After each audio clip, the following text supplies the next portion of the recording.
Mulai 2026 tahun depan, penyelenggaraan ibadah haji ini akan dialihkan dari Kementerian Agama Kemenak ke Badan Penyelenggara Haji BPHJ sebagai langkah reformasi untuk meningkatkan transparansi, efisiensi, dan juga pelayanan bagi para jemaah.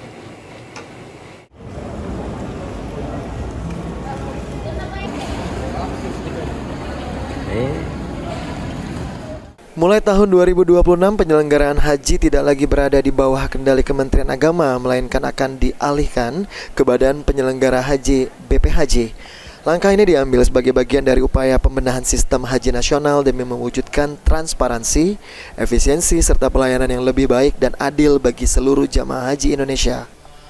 Wakil Badan Penyelenggara Haji Daniel Anzar Simanjuntak mengungkapkan kebijakan ini merupakan bentuk keseriusan pemerintah dalam mereformasi tata kelola haji. Saat ini proses revisi undang-undang sedang berjalan dan ditargetkan rampung pada Juni atau Juli mendatang. Ya, nanti di 2026 itu sepenuhnya oleh Badan Penyelenggara Haji. Hari ini masih di Kementerian Agama dan kami pada saat ini masih mendukung dan melakukan pengawasan terhadap penyelenggaraan haji.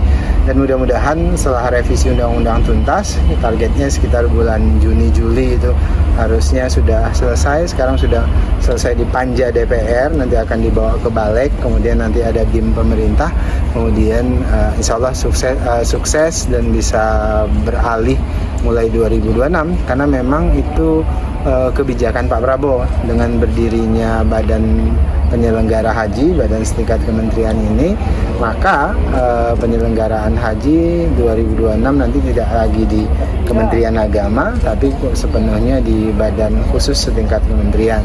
Nah, tentu tantangannya banyak, karena kan haji ini pelik ya, banyak hal yang harus diperbaiki.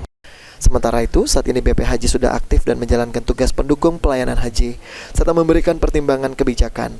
Setelah undang-undang disahkan, struktur Badan Penyelenggara Haji akan terbentuk hingga ke tingkat daerah. Lutfi Pal TV.